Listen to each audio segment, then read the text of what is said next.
Mario's had a lot of partners over the years, and I'm not just talking about the RPGs, I'm talking about his 3D adventures, his 2D adventures, some of his other adventures you might not even be thinking of.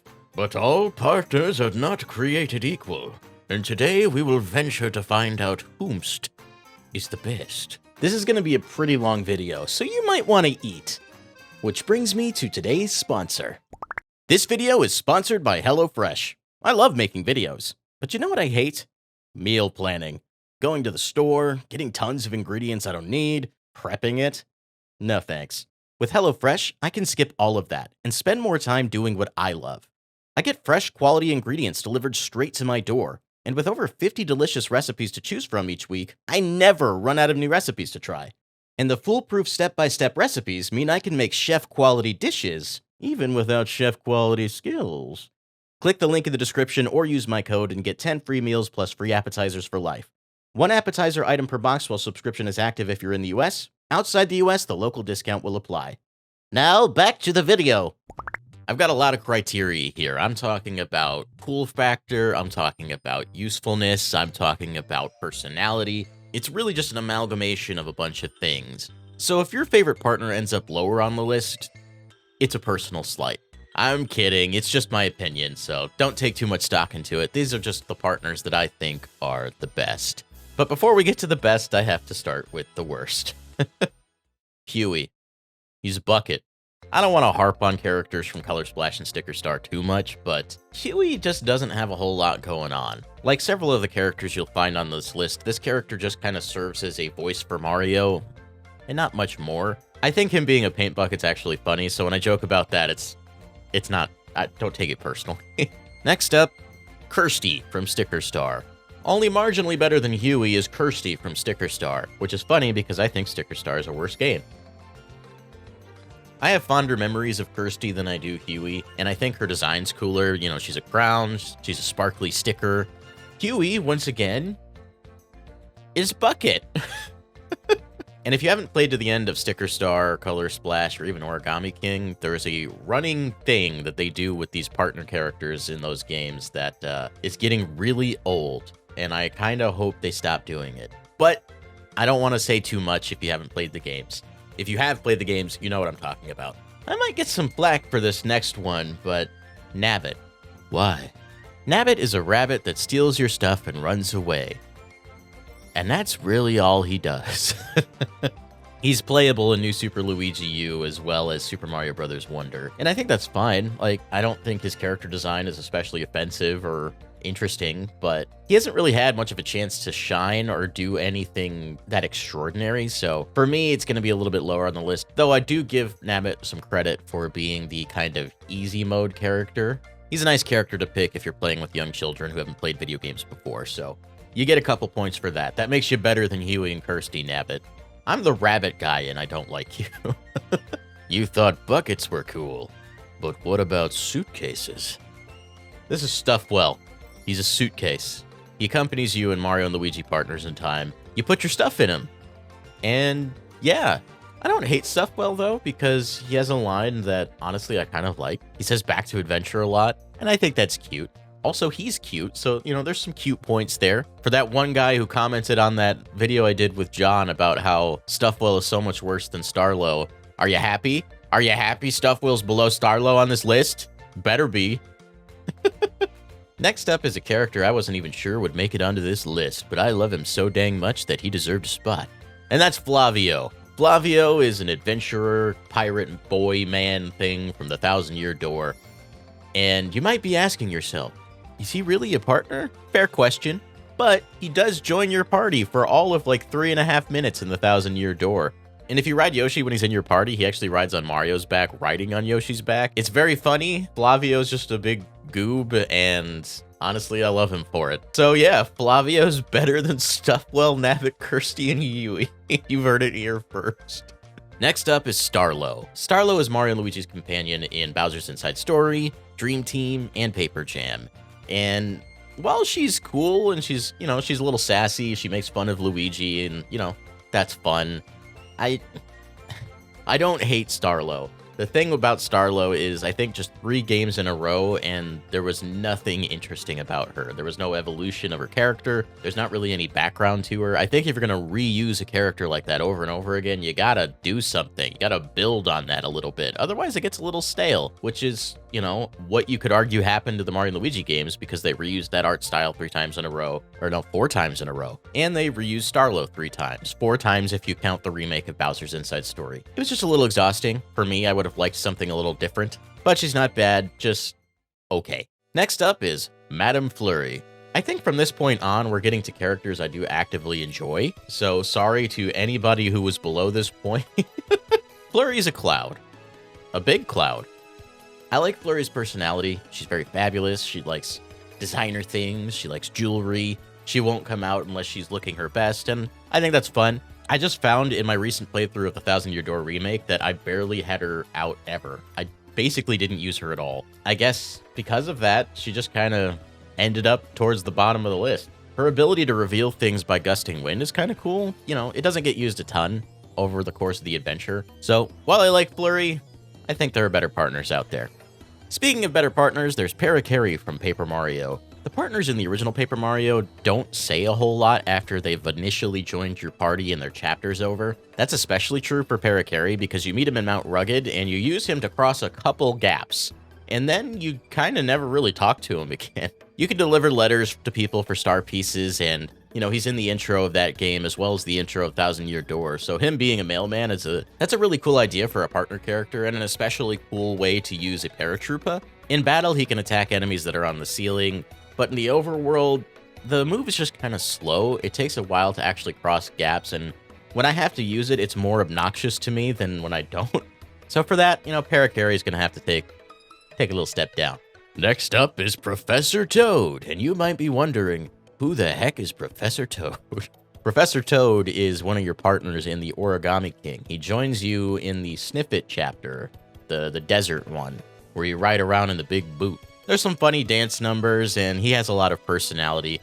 I mean, other than that, it's not like he's helping you in battle or anything, and that's a common theme in Origami King, but the characters are enjoyable. Professor Toad is just a dumb, generic name, and I don't know, something about that is kind of endearing to me. I don't want the games to go back in that direction, obviously, but I don't know. I can't argue that there's something charming there. So when talking about character, I think you could do a lot worse.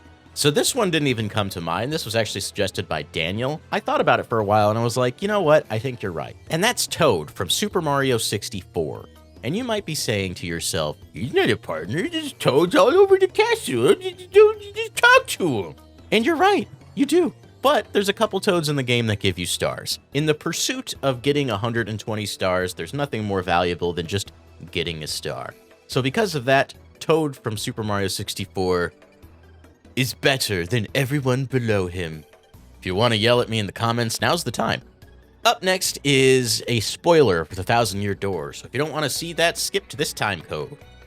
So in the Trouble Center, there's a trouble that requires you to go find a badge in Hooktail's castle. You find that badge, you bring it back to the client, and you find out that it's Miss Mouse. And in reality, she put it there as a test to see if you could be a great badge thief yourself. You complete her test, and then she'll join your party. As a kid, I didn't actually know that Miss Mouse could join your party. My first playthrough of Paper Mario The Thousand Year Door, I didn't really engage with the Trouble Center system because you could only take on one at a time. It took a while to get from point A to point B to do a lot of those, so it was just kind of annoying, and, you know, I was a kid, I didn't have patience. But on my second or third playthrough, I eventually did do the Troubles and found out that Miss Mouse was a playable character. She's got some cool moves, such as being able to steal badges and items from enemies, which, while not incredibly useful all the time, does have its cases where you see a badge that you don't have or a copy of a badge that you want another one of. That's great. If you're talking from like a speedrunning perspective, I don't think she's actually that great, but for a casual playthrough, I think she's pretty good. Plus, she's got that cool factor. She was doing the Phantom Thief thing way before Joker did. So yeah, Miss Mouse, pretty cool. Next up is Kamek from Origami King. This is one of my favorite chapters in Origami King just because of the way it subverts expectations. First of all, you're up in the clouds in some cool, like, angelic spa, but on top of that, you're working together with Kamek to fix Bowser Jr. Kamek is basically Bowser Jr.'s babysitter, and he is failing his job miserably, so you have to help him so that Bowser doesn't, you know, I'm a sucker for the villain has to join the hero storyline, so this one was really fun for me. Again, in Origami King, they don't really help you in battle that much. Overall, I think the experience of having Kamek in your party and just the story implications of all that are really cool, so Kamek gets a big thumbs up from me. Moving on is Beep-O. Who is Beep-O? You probably don't know, but Beep-O is the Roomba vacuum rabbit thing from Mario and Rabbids Kingdom Battle and Sparks of Hope. When you're traversing the overworld, you're actually controlling Beep-O, and the other characters are just following him. And like other partners on this list, he serves as kind of the voice of the cast, since a lot of the characters don't talk. But that doesn't really equate to why I put Beep-O so high. The reason I put Beep-O so high is because I like saying Beep-O.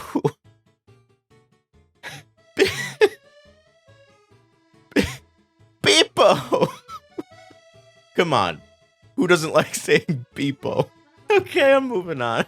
Next up is Blue Toad and Yellow Toad from New Super Mario Bros. Wii and U. It's kind of interesting that these two made it up so high because back in the day when Mario Wii first came out, everyone was like, why are you playing as a Blue Toad and a Yellow Toad? Why aren't you playing as Princess Peach or Wario and Waluigi? And, they were all valid questions. Like, when you're considering the whole Mario cast, a Blue Toad and a Yellow Toad don't really make a lot of sense. When you pair them with Mario and Luigi, you get the Super Famicom colors, and I get that. That makes sense. And, it's kind of a cool Easter egg. But after all this time, people have gotten kind of attached to these two guys. I can't remember if it was Yellow Toad or Blue Toad that wasn't on the select screen in U Deluxe, and you had to use, like, a button command to make the other one appear. But there was, like, legitimate outrage that you couldn't play as both of them. So I think public opinion on the two of them has shifted over time, and I kind of feel that way myself. It'd be weird if we got another Mario game without them at this point. They're just part of the cast now. Next up is Baby Mario and Baby Luigi from Partners in Time. I struggled with this one a lot, because Partners in Time is not my favorite Mario and Luigi game, and you probably know that if you watched my ranking on the RPG games. Like, I love Baby Mario. Yoshi's Island's one of my favorite games of all time. And the concept of playing an RPG where they go back in time and have to work together with their baby forms, that's cool. I like that a lot. I think where it gets tough for me is that in Partners in Time, you have to control all four brothers at the same time in combat. And, this is probably just skill issue, but I found that to be a little difficult, a little bit more than I could take on personally. But I still think the game is fun, and obviously this is something that you can master. I don't want to fault them too much for that, but I would have ranked them higher if not for that, if that makes sense. Next up is Lackey Lester. Lackey Lester is the final party member you get in the original Paper Mario. He's basically a greaser, which is super cool, like a really fun depiction of a Lakitu. Also, there are not a lot of Lakitu in the Mario universe that are actively helpful, so this was a cool opportunity for them to do something interesting. And yeah, he's pretty cool. You can ride around in his cloud to go over spikes and lava. Because it's so late in the game, though, you don't really utilize that ability very much. And again, it's the Paper Mario 1 issue where they just don't have much personality outside of their own chapter, which is sad to see. I would have loved seeing Lackey Lester's comments on things from later in the game because of the way he talks. Like, it would have been funny. But unfortunately, that's just not the case. His battle moves are cool, throwing Spinies. Spiny Storm is an especially useful move, especially against the final boss of that chapter. He's a cool dude. Gets a thumbs up from me. I had to spend a lot of time thinking about this one. I think I'm pretty happy placing her here, and that's Olivia from Paper Mario: The Origami King. I think of all of the new age Paper Mario companions, she is far and away the best one. She has a lot of charm, a lot of personality, she's very sweet, and unlike Kirsty and Huey, she plays a very active role in the actual plot of the game. So she's a character that you can learn to care for, she has stakes in the actual story, and she does serve the purpose of being Mario's voice, but she'll also interact with the tertiary partners like Bobby or Professor Toad. And that creates a fun dynamic and makes Olivia a very memorable character for me. Plus, you have all of her folding techniques, her ability to transform into big monsters. It's all very cool stuff. Next up is Lady Bow from Paper Mario. Lady Bow is one of the more interesting party members in the original Paper Mario. The way she joins your team is very different than the other ones. She binds you into a contract, basically, to save her fellow Boos in order to get the Star Spirit that she captured. The Star Spirit is technically free from Tubba Blubba. She has the Star Spirit, so you have to do her a favor in order to get it back. And I really like that dynamic. Her main combat ability is really funny. She just slaps the enemy over and over and over again.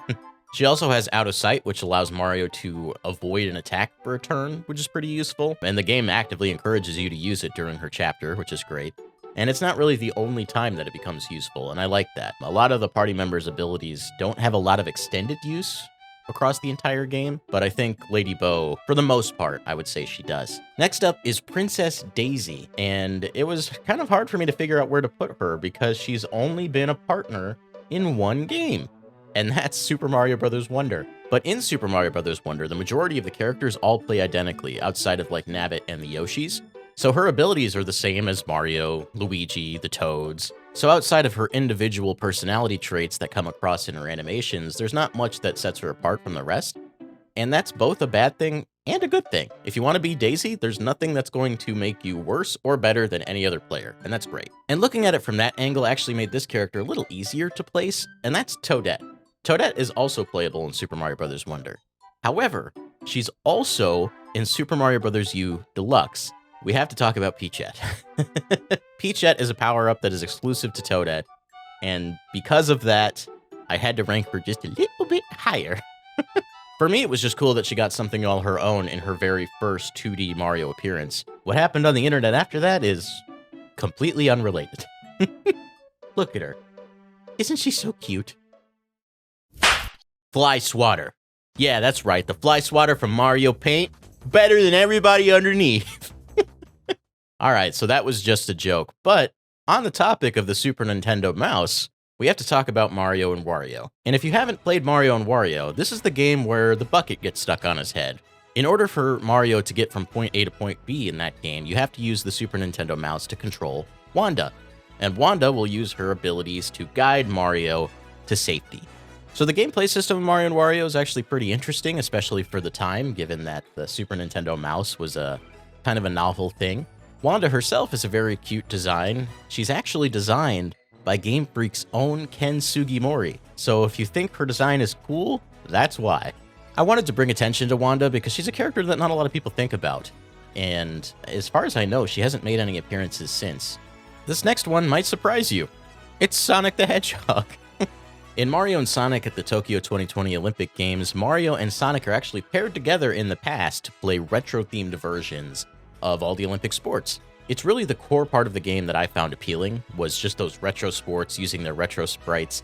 Though it is a little weird that you have NES Mario next to Genesis Sonic, so the quality of their sprites don't really match. But still, the whole thing's very novel, and it's cool to see Mario and Sonic working together in an actual story, rather than just playing minigames against one another. Next up, from Paper Mario 64, is Sushi. Sushi's another late-game partner. You're introduced to her trying to save all the Yoshi kids in Yoshi's Island after they play a game of hide-and-seek and get lost. The reason I rank Sushi so highly is because her ability to swim is teased for basically the entire game. Right in the beginning of Toad Town, when you first walk in, there's that fountain with that pier, ramp, dock, whatever you want to call it, that Sushi can use to have Mario swim across the water. So it's something that you know you'll eventually be able to do. You just have to wait until very far into the game to be able to do it. And unlike some of the other abilities, it is used a fair bit.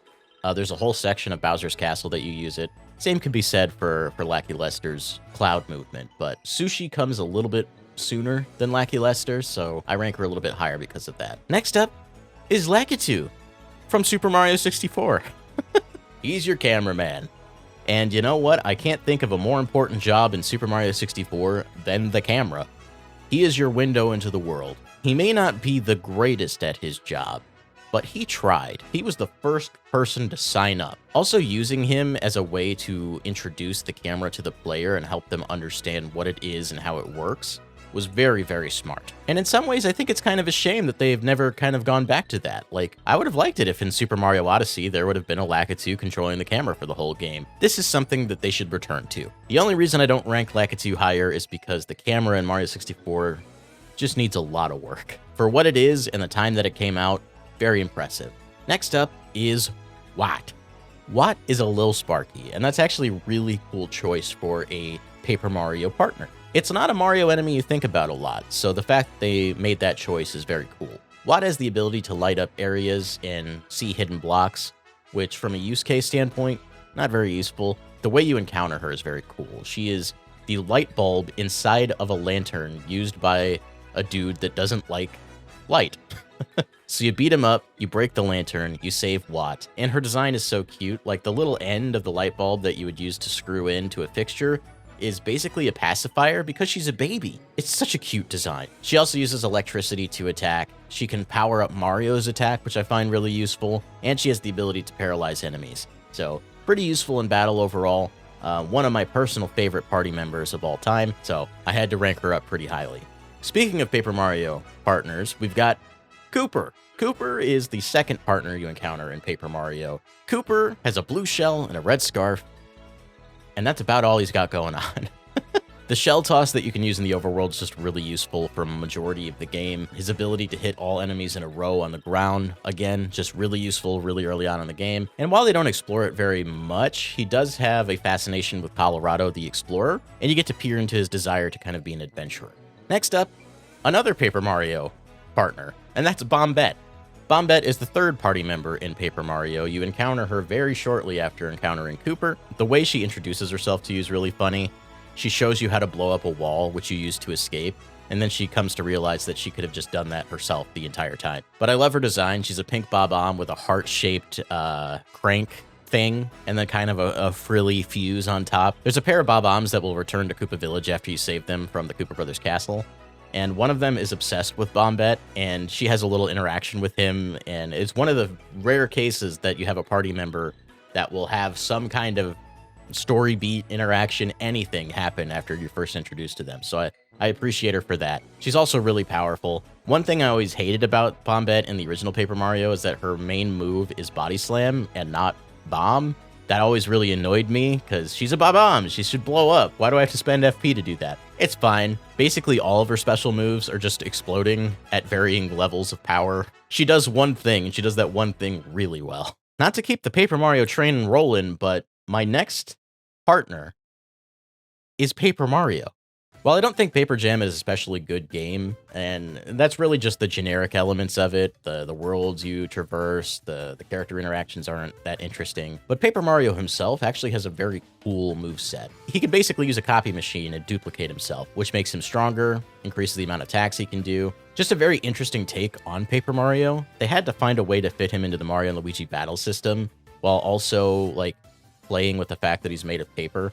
And I know some people aren't like super into the whole paper thing. This was at the time where they were doing that a lot. So I understand the frustration there, but I think looking back at it now, it was a very interesting take on Paper Mario. Like, you're at a disadvantage if you don't copy yourself. You could say it's a little similar to the Dreamy Luigi, where Luigi would have clones of himself. And, you know, I can see that argument as well. If there's anything about Paper Jam I could say that I enjoyed, it was the battle system. And Paper Mario has a lot to do with that. Next up, again, we're still in the Paper Mario portion of this video, I guess. Koops from the Thousand Year Door, the superior Koopa partner. Don't at me. I like Koops because he's very relatable. He's a Koopa who does not have a lot of confidence. His dad got eaten by a dragon. That's rough, buddy. But despite his fears, he still builds up the courage to ask Mario to join him on his quest and stop Hooktail from terrorizing the citizens of Petalburg. It's a very sweet story. He's a very sweet character. I love his design. He's got the little bandage on his nose, and one of his eyes is hurt. I like the way that his design plays right into the kind of character he is, something that I think Lackey Lester also does really well in the original Paper Mario. Because of all that, Koops is a very memorable character for me, and I wanted to do him justice, so he's up here. I got another Paper Mario partner for you, and this one's a little less conventional than the ones I've been talking about, and that's Tippy, plus all the pixels. Tippy is another voice for Mario type character, guide character, Navi style character, but in a similar way to Olivia, her stake in the story is very deep. It's been a while since I've played Super Paper Mario, but I don't think the game is too forward about how that all works. Her stake in the story is super important, and that makes her pretty likable to me. She's basically serves as your pointer on the screen, because this was a Wii game. She can reveal hidden things in the background, tell you about stuff. I mean, her name is Tippy. She's there to give you tips. I threw the rest of the pixels on there because the pixels are basically just abilities without really any personality. They talk to you when you first meet them, and that's about it. So I just kind of wrap them all up into one. Really, it's basically about Tippy. Now that I think about it, I guess she was the one that started that trend that I didn't explain earlier in the video. But if you know what I'm talking about, you know what I'm talking about. Another Paper Mario partner, Vivian.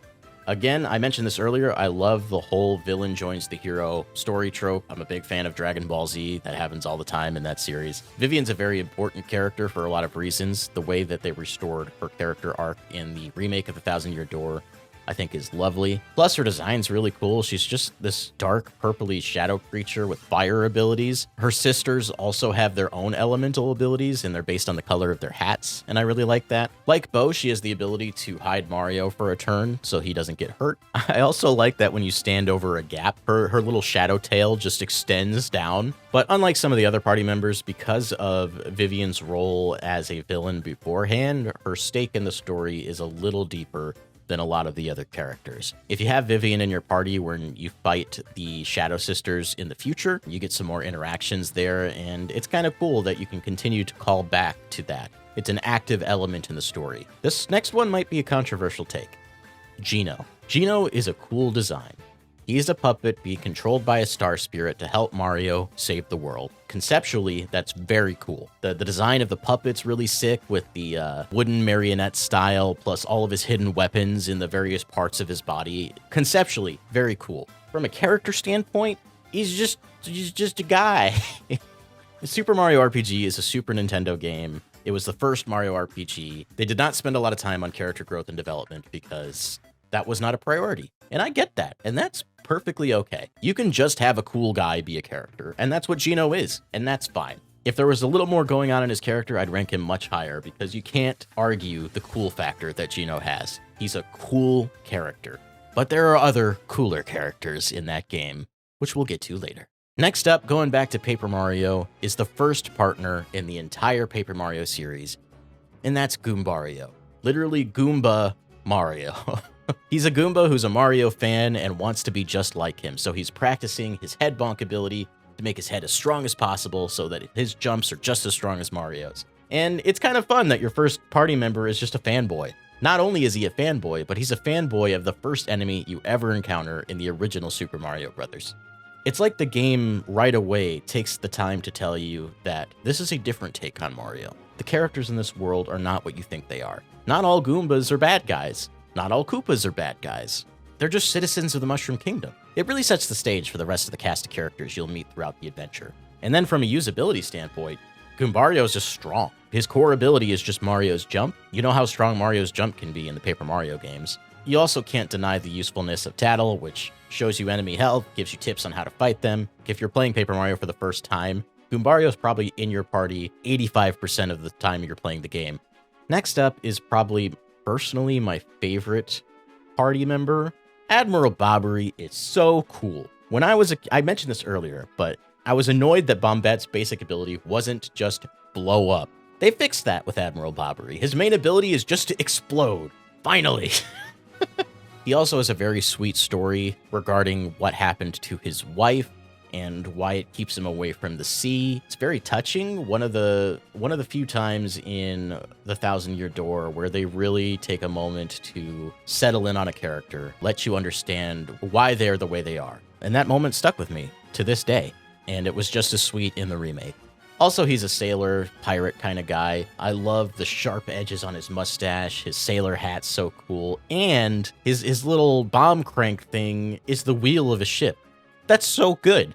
The only thing I could say about Bobbery that I wish was different was that I wish he was in the game sooner than he is. The next one is also one that I kind of struggled with. I didn't quite know how to rank these guys, so I wrapped them all up into one. The Rabbids. Rabbid Mario, Rabbid Luigi, Rabbid Peach, Rabbid Yoshi, Rabbid Rosalina, Edge, all those characters. The reason I wrapped them all up into one, it's been a while since I've played those games, so I wanted to make sure that I did them justice on an individual basis. Since I couldn't do that, I decided to put them together. But we all know who the best Rabbid is. It's Rabbid Peach. Rabbid Peach took over the world. She's so funny. She's so obsessed with herself. The way she just takes pictures with her phone all the time. She's got that, like, sassy attitude. Rabbid Peach quickly became, like, a fan favorite. So much so that I saw requests for her to be in Smash Brothers. And when that starts happening, you know you've made it. So yeah, the Rabbids, mostly Rabbid Peach. After that is Prince Florian from Super Mario Bros. Wonder. It's not so much who he is or what his personality is that I think makes him interesting. It's the fact that he is the badge system for that game. He equips the badges, and he gives you those powers. The badge system is what sets Super Mario Bros. Wonder's moveset apart from all the other games. It adds a lot of variety to the gameplay. You might think it's weird to attribute that to Prince Florian, but I think it's appropriate to. A lot of my enjoyment in Super Mario Bros. Wonder wasn't even about the Wonder Flower. It was just about all the badges and what you could do with them. You could play the game the way you wanted to, just by picking the badge that best suits your playstyle. But I also can't deny that Prince Florian is adorable.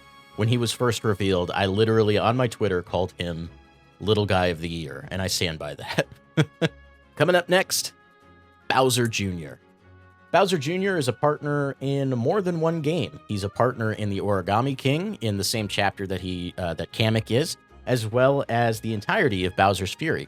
I'll talk specifically about Bowser's Fury in this case because I think that's the more interesting of the two. He's asking for Mario's help to save his dad, and Mario's really not into the whole idea at first, but I think it's just cute that Bowser Jr. doesn't know what to do, so he goes to his greatest enemy to save his father. But he also has utility in the game. A second player can control him, kind of similar to the Assist Star mode in like the Mario Galaxy games, where you can like freeze enemies, attack enemies, collect things. It's not the most fun thing to do as a second player, but if you have a younger player, someone who doesn't play video games that much, this is a good way to get them involved. You can do some sick tricks with Bowser Jr. as well by manipulating his position to bounce off of his head and make jumps that you couldn't do otherwise. So, like, from a speedrun standpoint, that's really cool. I'd love to see more adventures where Mario and Bowser Jr. team up. Like, honestly, it was really fun. Bowser Jr. hasn't had a lot of chances to kind of be in the spotlight outside of just being a bad guy. Yeah, so this was very cool. This might be a controversial opinion, and it might not, because I know there's a lot of love for this character, and that's Bobby. Bobby the Bob-omb. I put him ahead of both Admiral Bobbery and Bombette, and I will get flack for that, and I already know it. But I can't help it. Bobby is really him. What I love about Bobby is just he's unabashedly himself. He's a chill guy. He's just kind of along for the ride. He does things that kind of make your adventure more difficult, but it's hard to argue with him. He's just kind of living life the way he wants to, and honestly, I respect it. His story is also quite sweet. He's lost his memories, so he needs your help in order to regain them. I don't want to talk too much about what happens later on, but Bobby might have the single most impactful moment in the entire Paper Mario series. Bobby's a real one. So a while ago, I said there were party members that were better than Geno, and I'm talking about Mallow, baby. He's just a cute little frog. Geno might have the cool factor, but Mallow is just cute, relatable, cheerful. His expressions in the remake are adorable. Mallow actually has a backstory and a small character arc to follow, which is something you can't really say is true of Geno, and I think that makes Mallow stand several steps above Geno, honestly. If I had to pick between the two of them in regards to who gets into Smash Brothers, I think it would still be Geno, just from a creative moveset standpoint. If I had to pick which one of the characters I think is more fun, probably Mallow. And I'm really happy to see that in Super Mario RPG's remake, people are really starting to recognize that Mallow is the superior boy. Next up is Plessie. Plessie is in both 3D World and especially in Bowser's Fury. Plessie basically becomes your mode of transportation throughout the entirety of Bowser's Fury. The way he's programmed to just kind of show up wherever Mario is, it's very organic, but it's super useful as a player. Like, you just need to approach the water, and then you'll hear the splashing, and there he is. He just shows up right when you need him. There are some cat shines you can get only with Plessie, and Plessie plays a part in the final boss fight. He's adorable, he has a lot of utility in the game, and he's a character that I'd love to see get more love in the future. Rolling it back to Paper Mario once again, we have Yoshi Kid. Yoshi Kid made me so happy growing up, playing the Thousand Year Door for the first time, because one of my biggest complaints about the original Paper Mario is that there's no Yoshi partner. It's the most obvious partner you could have, and they didn't have one. I love the way that you encounter Yoshi Kid in the Thousand Year Door. You raise him literally as a baby. He hatches out of an egg after you save him from the hot dog guy out front. And because he's basically raised in a wrestling hall, he's got this very macho attitude. He's so excited to fight by your side. His moves are really good. His main attack's the ground pound. You can also eat enemies and spit them out, just like in Yoshi's Island, which has a lot of use. But I think the coolest thing about Yoshi Kid is that based on the amount of time between you getting him and the moment he's supposed to hatch, that determines what color Yoshi Kid you get. And there are a lot of colors that you can grab. And not only does their color change, but their hairstyle changes too. So there's quite a few designs that you can get out of Yoshi Kid. You can name him whatever you want. Yoshi Kid kind of serves as the one customizable character that you get throughout your adventure. I'm so happy that it's a Yoshi. Also, your ability to ride on his back. Oh my god, what a godsend. Paper Mario has the great spinny move that John loves talking about. Thousand Year Door doesn't have that. Only way to go fast is to ride Yoshi Kid. So once you get him, you're really moving now. Next up is Nintendo's worst kept secret because they literally revealed it in a video ahead of the game's launch, and that's Rosalina in Super Mario 3D World. She is the 5th playable character. You unlock her in the special worlds, and her ability is simply just the extra spin you get in Super Mario Galaxy. So it's a great callback to Super Mario Galaxy while also serving a unique purpose amongst all the playable characters in that game. She's one of my favorite characters to play as because I like playing with that spin jump. The midair spin jump is the move I used the most in Super Mario Bros. Wonder. Clearly it's a move I like. This is also the first time Rosalina is playable in a proper Mario adventure, and I think the only time so far. Rosalina had a big impact on the Mario world. Thanks to Galaxy 1 and 2, she very quickly got brought into the fold as a main character, so it was great to get to see her as a playable character here. I know Ash is going to be happy about this one, and I had to rank her highly because I also love this character, and that's Goombella from the Thousand Year Door. The first party member you encounter in the Thousand Year Door. Literally in the first few minutes of the game, she joins your party. She's a researcher. She's got like this archaeology outfit that's really cool. The kid's got spunk, you know what I'm saying? She just oozes with personality. Whenever you tattle somebody, she always adds her own opinion into whatever she's talking about, and I just love that about her. For that fact alone, you probably get more character out of her than any party member in the whole series. And unlike the original Paper Mario, there are actually partner badges this time around, so you can really make Goombella powerful. Just like Goombario, her main ability is just the standard jump, just like Mario's is, and you can really end matches quickly because of that. Yeah, I just love Goombella. She really deserves the spot here. Next up, we're swinging back over to Super Mario RPG, and we're talking about Bowser. This was, I think, the first time ever that Bowser had to team up with Mario. The fact that the very first Mario RPG has Bowser as a party member and not the final villain. Fantastic. I love that. At the time when this came out, Bowser joining Mario was a big deal. Having them on the same side was a huge, huge deal. But it's not the only time it's happened. He basically takes center stage in Bowser's Inside Story, and he's a playable character in Super Paper Mario. I love Bowser's Paper Mario interpretation because he's just a big goob. He's got that Team Rocket quality where he's trying to be a bad guy, but he's just not very good at it. In the Thousand Year Door, he's always showing up to everywhere Mario's been way too late, a running gag in that game, and it's so funny. Bowser joining sides with Mario will never not be fun. I love his attacks in Bowser's Inside Story, just that big punch. It's just so meaty and raw and powerful. That's one of the things I love about Bowser, is in these games, they make him strong. They make him feel as strong as he looks. And it's nice to, when you get to play as Bowser, he finally gets to be the big brute that he believes he is, because we control him, and he doesn't control himself. Next up is Princess Peach. Princess Peach has been playable in a variety of games: Super Paper Mario, Super Mario Bros. 2, Super Mario Bros. Wonder, Mario 3D World. She's had a lot of appearances. Her ability to float in a few of those games makes her really useful. You can cross gaps that you wouldn't be able to normally with just a standard jump. But I think the reason I rate her so high is specifically her role in Super Mario RPG, where she basically serves as the team healer. I mean, she's the healer. She's gonna be ranked high because without her we would die. Basically, once Princess Peach joins your party in Super Mario RPG, I don't think I ever removed her. I may have removed her only just to see all the different party tri-attacks that they added in the remake, but outside of that, she was basically a mainstay. I'm a big fan of Princess Peach, and I'm glad that she's gotten a lot of chances to shine, especially lately. Next up is a partner I don't think a lot of people generally think about, and that's Luma from Super Mario Galaxy 1 and 2. Though I think technically speaking, the Lumas between those games are different. Luma grants Mario the ability to spin, but that spin is such an integral part of the entire experience of playing Super Mario Galaxy that I couldn't not rate Luma this high. Luma is also one of those character designs that I would consider perfect. You can't see him very well in my background, but Slime. Slime is like the perfect character design to me. Simplistic, kind of round, cute, happy. That's what a Luma is. They're just happy little star people. But I think the emotional attachment that I gained for Luma by the end of Super Mario Galaxy 1 especially really sticks out in my mind, and once you kind of have a full understanding of what the Lumas are, especially after reading Rosalina's storybook, yeah, they deserve the high ranking. All right, it has been a long journey getting here, but we're finally at the final 5, the top 5 Mario partners of all time.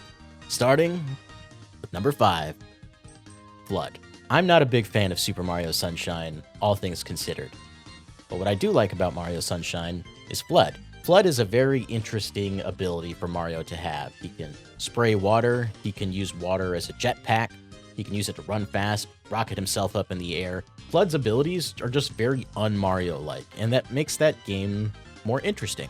What's also cool about Flood is he's a creation of Dr. Egad, so he's basically a robot, but he's a robot that does display some emotion. When Mario's in jail at the beginning of Super Mario Sunshine, Flood is there to tell Mario what's going on and give him encouragement to get the job done and save the day. And at the end of Super Mario Sunshine, there's a honestly very tender moment for Flood that you wouldn't have expected from a game like this, and Mario's very beat up over it. This is something that they would continue to do over and over and over again.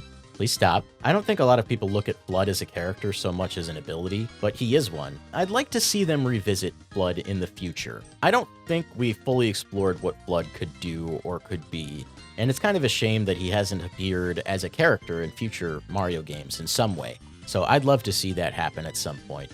Flood, easy top 5 for me. Next, Cappy from Super Mario Odyssey. Cappy is a little ghost guy, and he wears a hat, and he's very cute.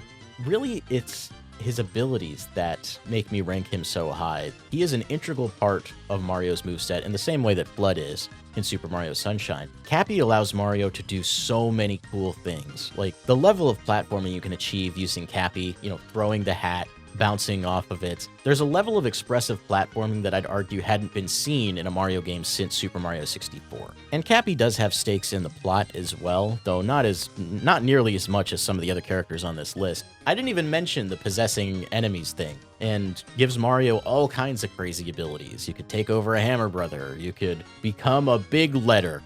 Unfortunately, I don't think he's had quite the impact that some of these other characters have had in the general Mario fandom. And that's a shame to see. I think he deserves it. So I'd like Cappy to make some other appearances in the future. Why not throw him in a Mario Party game or a Mario Kart? He should be there. Same with Flood, both of them. All right, we're in the top 3, the final 3. The top 3 were very hard for me to decide on, and this pick might be controversial, but you, the player, you've been Mario's partner since the very beginning. You're Mario's partner. Without you, there's no adventure. But you can take it a step further, and I'm talking about Mario Maker. Without you, there is no Mario Maker. There's no making happening. Mario relies on you to have an adventure to go through. And I think that's beautiful. A lot of the creations in Super Mario Maker 1 and 2 have really stood out in my mind. And it's impressive that something that is so, user-generated can do that when compared to the rest of the Mario lineage. So you, and by extension, me. Number 2, Yoshi. You knew he had to be on here somewhere. Yoshi started as Mario's partner in Super Mario World, basically serving as a horse.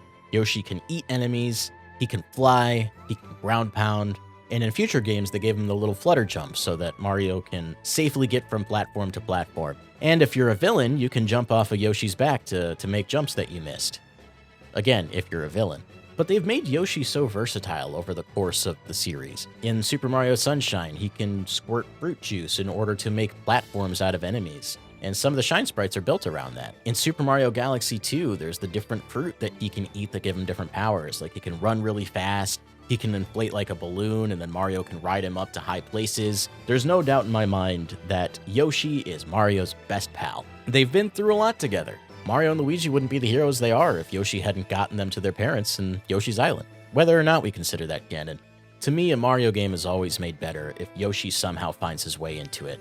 Of course, he's had his own games since then, and Yoshi's Island would be one of those, but primarily as Mario's partner, it's harder to get better than Yoshi. But there is one. There is one partner who stands above all the rest. And if you've gotten this far, you probably already know who it is. But there's no denying, no doubt in my mind, that Mario's greatest partner of all time is Luigi. From the Mario and Luigi games to the Super Mario Bros. Games proper, Mario is always right there by Luigi's side. Of course, there are some games where Luigi gets stuck at home having to watch the house, but when Luigi is there, fighting alongside Mario, going on the adventures together, that's the best. It's kind of a meme now, but when you unlock Luigi at the end of Super Mario Galaxy, it's legitimately one of the most exciting things that game does. He's Mario's brother. He should be there. He should be going on the adventure.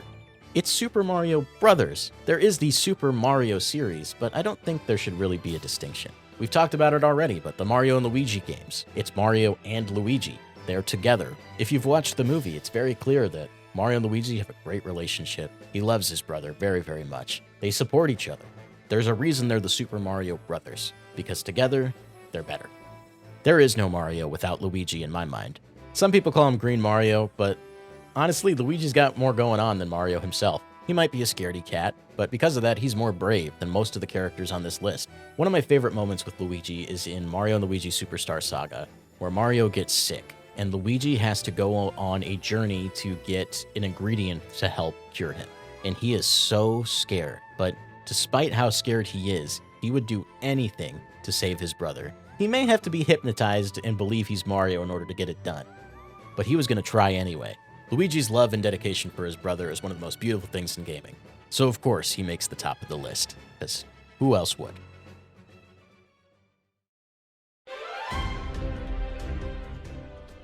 Oh boy, we did it. We're at the end of the list. We have ranked all of Mario's partners, except for the ones I forgot. There probably are some, but regardless, we've done it. Let me know who your favorite Mario partners are in the comments below. Were there some that I brought up that you didn't even think of? I'm curious. Are there some that I didn't bring up? Let me know. But until then, keep the games good and the vibes greater. Bye now.